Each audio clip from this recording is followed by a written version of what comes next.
Hello friends, piece ಕಿಚನ್ಗೆ ತಮಗೆಲ್ಲರಿಗೂ ಸ್ವಾಗತ. ಇವತ್ತು ನಾನು ಸಿಂಪಲ್ ಆಗಿರೋ ಒಂದು ಕೇಕ್ ರೆಸಿಪಿನ ತಮ್ಮೆಲ್ಲರ ಜೊತೆ ಶೇರ್ ಮಾಡ್ಕೊಳಕತ್ತೀನಿ. ಇದಂತೂ ಮಕ್ಕಳಿಗೆ ಭಾಳ ಇಷ್ಟ ಆಗ್ತೈತಿ, ಯಾಕಂದರೆ ಚಾಕ್ಲೇಟ್ ಫ್ಲೇವರಿನ ಕೇಕ್ ಇದೆ. ಈ ಕೇಕನ್ನು ಯಾರು ಬೇಕಾದರೂ ಈಸಿಯಾಗಿ ಮಾಡ್ಬೋದು. ಅಷ್ಟು ಸಿಂಪಲ್ ಆಗಿರೋ ಒಂದು ಕೇಕ್ ರೆಸಿಪಿ ಇದು. ಸೊ ಬರೀ ಹೆಂಗೆ ಮಾಡೋದು ಅಂತ ಹೇಳಿ ನೋಡೋಣಂತೆ.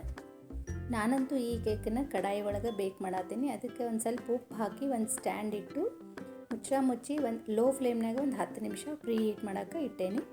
ಈಗ ಕೇಕ್ ಮೋಲ್ಡ ರೆಡಿ ಮಾಡ್ಕೋತೀನಿ. ನಾನು ಅಲ್ಯೂಮಿನಿಯಂ ಕೇಕ್ ಮೋಲ್ಡ್ ತೊಗೊಂಡೇನಿ. ಇದಿಲ್ಲಪ್ಪ ಅಂತಂದ್ರೆ ಯಾವುದಾದ್ರೂ ಸ್ಟೀಲ್ ಪಾತ್ರೆ ಒಳಗೂ ಮಾಡ್ಕೋಬೋದು. ಇದನ್ನ ಸ್ವಲ್ಪ ತುಪ್ಪ ಹಚ್ಚಿ ಆಮೇಲೆ ಒಂದು ಸ್ವಲ್ಪ ಇದಕ್ಕೆ ಬಟರ್ ಪೇಪರ್ ಹಾಕಿ ಅದಕ್ಕೆ ಒಂದು ಸ್ವಲ್ಪ ತುಪ್ಪ ಹಚ್ಚಿ ಇಟ್ಕೋತೀನಿ. ತುಪ್ಪದ ಬದಲು ನೀವು ಎಣ್ಣೆ ಬೇಕಾದ್ರೂ ಹಚ್ಕೋಬೋದು.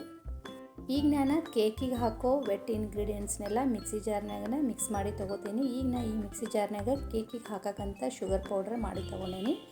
ಈಗ ಅದೇ ಜಾರಿಗೆ ನಾನು 1/4 ಕಪ್ ಅಷ್ಟು ಇಲ್ಲಿ ತುಪ್ಪ ಹಾಕ್ಕೊಳಕತ್ತೀನಿ. ತುಪ್ಪದ ಬದಲು ನೀವು ಯಾವುದಾದ್ರೂ ರಿಫೈನ್ಡ್ ಆಯಿಲನ್ನು ಯೂಸ್ ಮಾಡ್ಬೋದು. ಆಮೇಲೆ ಅರ್ಧ ಕಪ್ ಅಷ್ಟು ಸಕ್ಕರೆ ಪೌಡ್ರನ್ನ ಹಾಕ್ಕೊಳಕತ್ತೀನಿ. ಆಮೇಲೆ 3/4 ಕಪ್ ಅಷ್ಟು ಹಾಲು ಹಾಕ್ಕೊಳಕತ್ತೀನಿ. ಇವಿಲ್ಲಿ ತುಪ್ಪ ಎಣ್ಣೆ ಬದಲು ಬೆನ್ನಿನೂ ಕರಗಿಸಿನೂ ಹಾಕೋಬೋದು. ಆಮೇಲೆ 1 ಟೀ ಸ್ಪೂನಷ್ಟು ವಿನೆಗರ್ ಹಾಕ್ಕೊಂಡೇನಿ. ವಿನೆಗರ್ ಬದಲು ನೀವು 1 ಟೀ ಸ್ಪೂನಷ್ಟು ನಿಂಬೆಹಣ್ಣಿನ ರಸನೂ ಹಾಕೋಬೋದು. ಈಗ ಇದನ್ನ ಒಂದು 10ರಿಂದ 20 ಸೆಕೆಂಡ್ ಗ್ರೈಂಡ್ ಮಾಡಿದರೆ ಸಾಕು. ಈ ಥರ ಕರೆಕ್ಟಾಗಿ ಮಿಕ್ಸ್ ಆಗ್ತೈತಿ. ನೀವು ಗ್ರೈಂಡರ್ನಾಗ ಹಾಕೋದು ಬೇಡ ಅಥವಾ ಮಿಕ್ಸಿ ಜಾರ್ನಾಗ ನಾವು ಮಾಡ್ಕೊಳ್ಳೋದು ಬೇಡ ಅಂದರೆ ಕೈಯಿಂದನೂ ಮಾಡ್ಕೋಬೋದು. ಆಮೇಲೆ ಒಂದು ಮಿಕ್ಸಿಂಗ್ ಬೌಲ್ಗೆ ಹಾಕಿ ಇದನ್ನು ಒಂದು ಸ್ವಲ್ಪ 10ರಿಂದ 20 ಸೆಕೆಂಡ್ ಇನ್ನೊಂದು ಸರಿ ಸ್ವಲ್ಪ ಈ ರೀತಿ ಮಿಕ್ಸ್ ಮಾಡ್ಕೋಬೇಕು. ಮಿಕ್ಸಿ ಜಾರ್ನಾಗ ಹಾಕೋದ್ರಿಂದ ಜಲ್ದಿ ರೆಡಿ ಆಗ್ತೈತಿ. ಅದು ಭಾಳ ಹೊತ್ತು ನಾವು ಕೈಯಿಂದ ಬೀಟ್ ಮಾಡೋದು ಇರೋಂಗಿಲ್ಲ. ಆಮೇಲೆ ಇಲ್ಲಿ ನಾನು ಡ್ರೈ ಇಂಗ್ರೀಡಿಯೆಂಟ್ಸನ್ನ ಹಾಕೋತೀನಿ. 1 ಕಪ್ ಅಷ್ಟು ಮೈದಾ ಹಿಟ್ಟು, 1/4 ಕಪ್ ಅಷ್ಟು ಕೋಕೋ ಪೌಡ್ರ್, 1 ಟೀ ಸ್ಪೂನಷ್ಟು ಬೇಕಿಂಗ್ ಪೌಡ್ರ್, 1/4 ಟೀ ಸ್ಪೂನಷ್ಟು ಬೇಕಿಂಗ್ ಸೋಡಾ ಹಾಕ್ಕೊಂಡು ಇದನ್ನ ಒಂದು ಸ್ವಲ್ಪ ಸಾಣಿಸಿ ತೊಗೋತೀನಿ. ಈಗ ಇದನ್ನು ಒಂದು ಸರಿ ಚಲೋ ತಂಗೆ ಒಂದು ಸ್ವಲ್ಪ ಮಿಕ್ಸ್ ಮಾಡ್ಕೊಂಬಿಡೋಣಂತೆ. ಆಮೇಲೆ ಇದನ್ನು ಈಗ ನಾನು ರೆಡಿ ಮಾಡಿ ಇಟ್ಕೊಂಡಿರುವಂಥ ವೆಟ್ ಇಂಗ್ರೀಡಿಯೆಂಟ್ಸ್ಗೆ ಹಾಕಿ ಮಿಕ್ಸ್ ಮಾಡ್ಕೋತೀನಿ.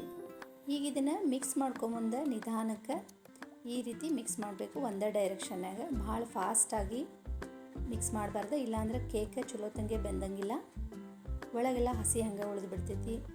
ಅದಕ್ಕೆ ಕೇಕ್ ಬ್ಯಾಟರ್ ಯಾವಾಗಲೂ ಮಿಕ್ಸ್ ಮಾಡೋ ಮುಂದೆ ಇದೇ ರೀತಿ ಒಂದೇ ಡೈರೆಕ್ಷನ್ನಾಗ ಸಾವಕಾಶನ ಮಿಕ್ಸ್ ಮಾಡಬೇಕು. ಈಗ ಇದನ್ನು ಸ್ವಲ್ಪ ಗಟ್ಟಿ ಐತಿ, ಅದಕ್ಕೆ ನಾನು ಇನ್ನೊಂದು ಅರ್ಧ ಕಪ್ ಅಷ್ಟು ಹಾಲು ತೊಗೊಂಡೇನಿ. ಆದರೆ ಅದನ್ನು ಸ್ವಲ್ಪ ಹಾಕೋತಾ ಮಿಕ್ಸ್ ಮಾಡ್ಕೋತೇನೆ. ಇದು ಕೇಕ್ ಬ್ಯಾಟರ ಭಾಳ ಗಟ್ಟಿನೂ ಇರಬಾರ್ದು ಮತ್ತು ಭಾಳ ತೆಳ್ಳಗೂ ಇರಬಾರ್ದು. ಈಗ ಇದು ಸ್ವಲ್ಪ ಗಂಟು ಅನ್ಸಾಕತ್ತೈತಲ್ಲ. ಈಗ ಇದಕ್ಕೆ ನಾನು 1 ಟೀ ಸ್ಪೂನಷ್ಟು ವೆನಿಲಾ ಎಸೆನ್ಸ್ ಹಾಕೊಂಡೇನಿ. ವೆನಿಲಾ ಎಸೆನ್ಸ್ ಇಲ್ಲ ಅಂತಂದರೆ ನೀವು ಕಾಫಿ ಫ್ಲೇವರ್ ಕೇಕ್ ಇಷ್ಟ ಆಯ್ತಂದ್ರೆ 1 ಟೀ ಸ್ಪೂನಷ್ಟು ಇನ್ಸ್ಟಂಟ್ ಕಾಫಿ ಪೌಡ್ರನ್ನ ಸ್ವಲ್ಪ ನೀರೊಳಗೆ ಮಿಕ್ಸ್ ಮಾಡಿ ಅದನ್ನು ಹಾಕೋಬೋದು.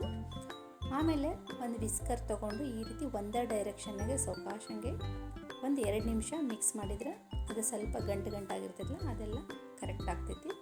ಇದು ಕರೆಕ್ಟ್ ಕನ್ಸಿಸ್ಟೆನ್ಸಿ ಐತಿ. ಈಗ ಇದಕ್ಕಿಂತ ತೆಳ್ಳಗೆ ಇರಬಾರ್ದು ಮತ್ತು ಭಾಳ ಗಟ್ಟಿನೂ ಇರಬಾರ್ದು. ಒಂದು ಸರಿ ಚಮಚೆಲ್ಲ ಈ ರೀತಿ ಸ್ವಲ್ಪ ಸಾವಕಾಶ ಇದನ್ನು ಮಿಕ್ಸ್ ಮಾಡ್ಕೋಬೇಕು. ನೋಡಿರಿ, ಈಗಿದು ಕರೆಕ್ಟಾಗೈತಿ. ಈಗ ಇದನ್ನು ನಾವು ಮೊದಲೇ ರೆಡಿ ಮಾಡಿ ಇಟ್ಕೊಂಡಿರೋ ಕೇಕ್ ಮೋಲ್ಡ್ಗೆ ಹಾಕಿ ಇಟ್ಕೋತೀನಿ.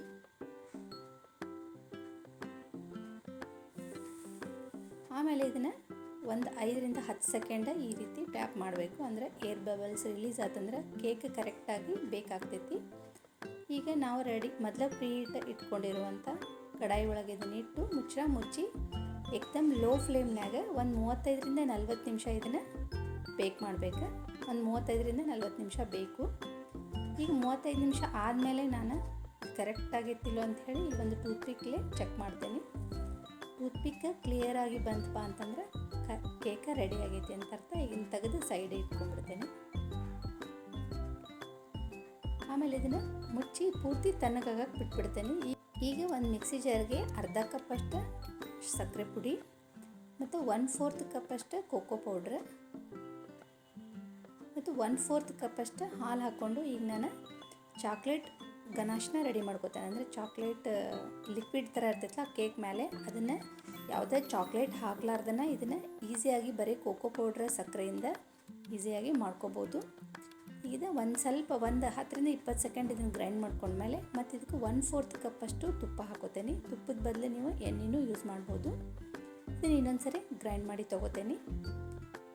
ಈಗಿದೆ ಸ್ವಲ್ಪ ಗಟ್ಟಿ ಐತೆ ಅನಿಸ್ತೈತಿ, ಇದು ಇಷ್ಟು ಗಟ್ಟಿ ಇರಬಾರ್ದು. ಈಗ ಇದಕ್ಕೆ ನಾನು ಇನ್ನೊಂದು 2 ಟೇಬಲ್ ಸ್ಪೂನಷ್ಟು ಹಾಲು ಹಾಕ್ಕೊಂಡು ಇನ್ನೊಂದು ಸರಿ ಇದನ್ನು ನಾನು ಗ್ರೈಂಡ್ ಮಾಡಿ ತೊಗೋತೇನೆ. ಅಂದರೆ ಸ್ವಲ್ಪ ಫ್ಲೋಯಿ ಇರಬೇಕಿದೆ ಚಾಕ್ಲೇಟ್ ಗನಾಶೆ. ಈಗಿದು ಕರೆಕ್ಟ್ ಆಗೈತಿ, ಇಷ್ಟಿದ್ರೆ ಸಾಕು ನೋಡಿರಿ. ಯಾವುದೇ ಚಾಕ್ಲೇಟ್ನ ಯೂಸ್ ಮಾಡಲಾರ್ದೆ ನಾವು ಬರೀ ಕೋಕೋ ಪೌಡ್ರ್, ಸಕ್ಕರೆ ಪುಡಿ ಮತ್ತು ಹಾಲು ಹಾಕಿ ಚಾಕ್ಲೇಟ್ ಗನಾಶನ್ನ ಈಸಿಯಾಗಿ ರೆಡಿ ಮಾಡ್ಕೋಬೋದು. ಇದನ್ನು ಒಂದು ಸರಿ ನಾವು ಮಾಡಿಟ್ಟು ಯಾವುದೇ ಕೇಕ್ ಮಾಡುವಾಗ ಇದನ್ನು ನಾವು ಯೂಸ್ ಮಾಡ್ಬೋದು ಫ್ರಿಜ್ ಒಳಗೆ ಇಟ್ಟು. ಈಗ ಚಾಕ್ಲೇಟ ಇದು ತಣ್ಣಗಾಗೈತಿ, ಇದನ್ನು ಸೈಡ್ ಸ್ವಲ್ಪ ಲೂಸ್ ಮಾಡಿಕೊಂಡು ಇದನ್ನು ಈಗ ಅನ್ಮೋಲ್ಡ್ ಮಾಡಬೇಕು. ಕೇಕ್ ಈಸಿಯಾಗಿ ಬರ್ತೈತಿ ನೋಡಿರಿ. ಅಂದರೆ ಕರೆಕ್ಟ್ ಕೇಕ್ ಬೇಕಾಗಿತ್ತಪ್ಪ ಅಂತಂದ್ರೆ, ಬೆಂದಿತ್ತಪ್ಪ ಅಂತಂದ್ರೆ ಈಸಿಯಾಗಿ ಕೇಕ್ ಬರ್ತೈತಿ. ಮಸ್ತ್ ಸ್ಪಾಂಜಿ ಸಾಫ್ಟಾಗಿ ಮನ್ಯಾಗನೇ ಈಸಿಯಾಗಿ ಈ ಥರ ನಾವು ಚಾಕ್ಲೇಟ್ ಕೇಕ್ನ ರೆಡಿ ಮಾಡ್ಕೋಬೋದು. ಮಕ್ಳಿಗಂತೂ ಭಾಳ ಇಷ್ಟ ಆಗ್ತೈತಿ. ಈಗ ನಾವು ರೆಡಿ ಮಾಡಿ ಇಟ್ಕೊಂಡಿರುವಂಥ ಚಾಕ್ಲೇಟ್ ಗನಾಶ್ನ ಈ ರೀತಿ ಈಸಿಯಾಗಿ ಸ್ಪ್ರೆಡ್ ಮಾಡ್ಬೋದು. ಆದರೆ ನೆನಪಿಡ್ಬೇಕು, ಭಾಳ ಗಟ್ಟಿ ಇರಬಾರ್ದು, ಸ್ವಲ್ಪ ಫ್ಲೋಯಿ ಇರಬೇಕು. ಇವಂತ ಭಾಳ ತೆಳ್ಳಗೂ ಇರಬಾರ್ದು. ನಾವು ಬೇಕ್ರಿ ಒಳಗೆ ತರೋ ಕೇಕ್ ಥರನೂ ಕಾಣಿಸ್ತೈತಿ. ಈಸಿಯಾಗಿ ಅಷ್ಟೇ ಟೇಸ್ಟಿಯಾಗಿಯೂ ಇರ್ತೈತಿ. ಇದು ಈಸಿಯಾಗಿ ಮಾಡ್ಕೋಬೋದು. ಇದಕ್ಕೆ ನಾವು ಮೇಲೆ ಒಂದು ಸ್ವಲ್ಪ ಶುಗರ್ ಬಾಲ್ ಸಿಗ್ತಾವಲ್ಲ ಕಲರ್ಸಿದ್ದ, ಅದನ್ನು ಹಾಕಕತ್ತೇನೆ. ಅದ್ರ ಬದಲಿ ನೀವು ಯಾವುದಾರ ಡ್ರೈ ಫ್ರೂಟ್ಸನ್ನು ಪೌಡರ್ ಮಾಡಿ ಅದನ್ನು ಹಾಕ್ಕೋಬೋದು. ನಾನು ಸ್ವಲ್ಪ ವಿಡಿಯೋದಾಗ ಚಂದ ಕಾಣಿಸ್ಲಿ ಅಂತ ಹೇಳಿ ಇದನ್ನು ಹಾಕಕತ್ತೇನೆ ಅಷ್ಟೇ. ಹಂಗೂ ನಾವು ತಿನ್ಬೋದು, ಇದನ್ನು ಭಾಳ ಟೇಸ್ಟಿಯಾಗಿರ್ತೈತಿ. ಈಗ ನಾನು ನಿಮಗೆ ಪೀಸ್ನಾಗ ಕಟ್ ಮಾಡಿ ತೋರಿಸ್ತೀನಿ ಎಷ್ಟು ಸಾಫ್ಟ್ ಆಗೈತಿ ಅಂತ ಹೇಳಿ. ಈ ಥರ ಬರ್ತ್ಡೇ ಕೇಕನ್ನು ನಾವು ಮನ್ಯಾಗನೇ ಈಸಿಯಾಗಿ ಮಾಡ್ಕೋಬೋದು, ಹೊರಗಡೆಯಿಂದ ತರಬೇಕಂತಿಲ್ಲ. ಒಂದು 35ರಿಂದ 40 ನಿಮಿಷನಾಗಂದ್ರೆ ಮನ್ಯಾಗನ ಕೇಕ್ ಯಾವುದೇ ಅವನ್ ಇಲ್ಲದೆ ಎಗ್ ಹಾಕ್ಲಾರ್ದನ ಮಾಡ್ಕೋಬೋದು.